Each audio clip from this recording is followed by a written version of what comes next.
Hello, everyone. You are welcome to this lesson. And in this lesson, we have a simple task. We are going to look at the solution to the assignment that was given in lesson 2 of indices and log. Okay, in lesson 2, we're given this assignment. Okay, the assignment number, okay, F. And the preamble to what we have there is this. And remember, I told you anytime you read question, make it a point to underline salient parts. And now we know true set is one of the salient parts that, okay, we are supposed to consider anytime we read any question. So therefore, we must what? Underline. So here we are protecting our marks like that. Some students will move on. Okay, straight away start solving. They will just pick this without paying attention to detail. You know your plan that okay you have to protect what the marks. So now what do? You underline this like I said. Okay, the true set here must be underlined. Okay, so meaning you have underlined this because you want to subject your final answer through what you have underlined before you move on to the next question, or before, if that happens to be the last question and there is no next question, before you submit your work, basically. Okay, so now solution is what you write first. Okay, then after that questions are numbered, so don't forget to write the question number in your solution as well. So here we come and write question F. In actual fact, it's 3F. Okay, so this is the exact question number. So at this point, what do? We extract, remember. So I said you can choose to write the given or not, but the equation that you are solving, that one, you can't choose not to write it. You have to extract it. So 125 over, root of what? 5. Okay, obviously this is an equation. Okay, n is what? An exponential equation because we can see a variable appearing in the exponent. So in that case, we know what to do. This side contains only a base to a certain power, but here the numerator contains a base to a certain power. The denominator also contains a base to a certain power. So we have to get to a point where both sides will have a single base to a particular power. So in this case now, what do? This side, has that form, so we'll keep it 5 to the power x. Now we know this will be equal to, we know that we can write 125 as 5 to a certain power, and equally root of 5 also as 5 to a certain power. So always make sure your exponents are explicit. So in this case, 125 is the same as 5 to what power? 5 cube, is that not it? It's 5 cube, is that not it? Okay, all over. This one too will just give us 5 to the power half. Because we know root of a, is equal to a to the power half. Sorry, to the power half, where in this time round your a is 5. So the first step should have been very trivial. But unfortunately, some of you were writing stuff that I don't know where you got it from. But in any case, that's why we are here. We have issues. So we are here to deal with issues. Okay, so at this point, you know how to write this. Okay, you don't have to write 1 times. Any number that you have has 1 multiplying it, so you don't have to write the 1. Okay, so at this point, this is a single. However, this one is not single. This side is not a single base to a power because the numerator has a base to a power, the denominator. So we are going to write this side. We concentrate on this side. Okay, write this as a single base to a power. Because we know once the bases are the same and they are dividing, we know a rule that will help us write this as a single base to a power. Okay, so you don't have to cross multiply. So those of you who cross multiplied, you were just writing more. So in this case, what do? We know that our 5 to the power x will be equal to, if you write this as a common base, the bases are the same, so I will have 5.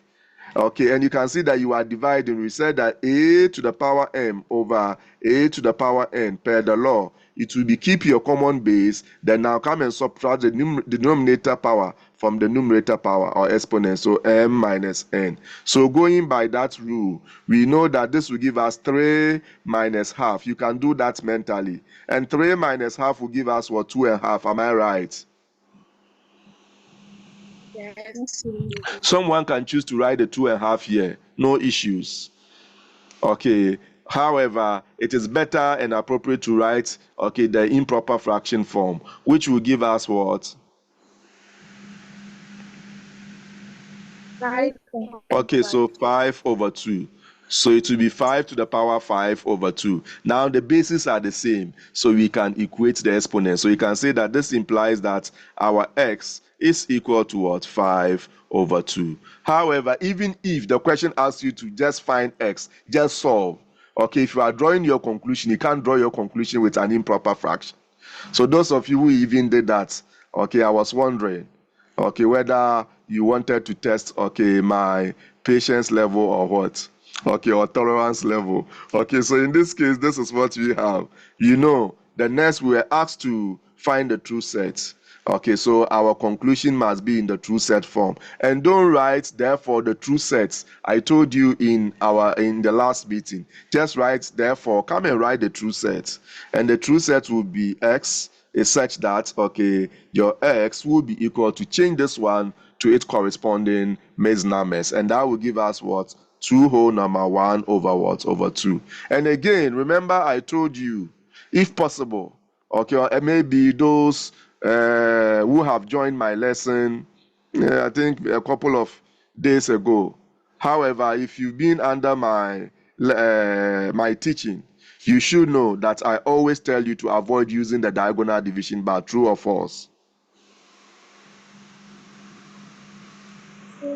Okay, so true. So in that case, okay, instead of writing, this is the diagonal division bar. We have 2 division bars, the horizontal and the diagonal. Avoid using this if possible. And here it's possible for you to avoid. Sometimes if you use this, it can make your statement ambiguous. Okay, and with time, just avoid using it if possible. Okay, all right. When I advise you to avoid using this, I backed my advice with a particular reason. Okay, only that unfortunately that's not my main intention here, so I won't go back, okay, to that. So this then, okay, was supposed to be our solution, or was supposed to be the solution. Okay, just this few steps, and most of you did quite well. Okay, exactly what was expected of you. Okay, and most of you went the wrong route, okay, or another route. And I'll tell you that your presentation or your solution is not ideal because you write more. Okay, is there any question that any concern that I have not addressed? Okay, as much as okay, Jacinda. I should remind you to address major concerns in class. Okay, And so what I have and what you have done is quite similar, but you drew an arrow from the if like my numbering of the question. I don't know if that was the problem. okay, If you so can- I get you. All right. So remember, I told you that there shouldn't be anything on top of your solution. True or false? Hmm.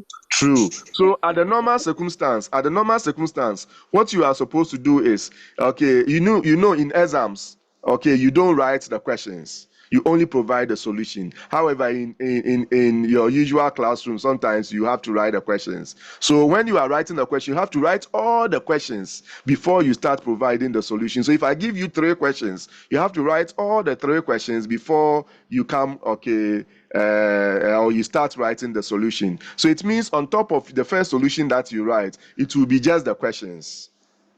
Is that clear? Okay, okay. So when you write solution, the question number should be here. However, you can see that because you wrote the question number up there, even what you wrote there on top of the solution wasn't the question. It was just part of the question. The question is this. You can see that when I was extracting, I didn't only extract this. I'm talking about trying to put the question here. I didn't only write. If I give you this, how would you know what you are supposed to do with this? It is this preamble that will guide you as to what to do here. You get it? Yes, please. So anytime you write solution, there shouldn't be anything on top of solution unless another solution, but not a question. Is that clear? Yes, please. Okay, Okay, thank very you. good. You are welcome. Okay, any other concern? Hello, my professors. Are we all fine? So can we move on? Yes, please. Okay, so thank you very much. On that note, we are bringing the curtains down on the solution to the lesson 2 assignment. Thank you very much.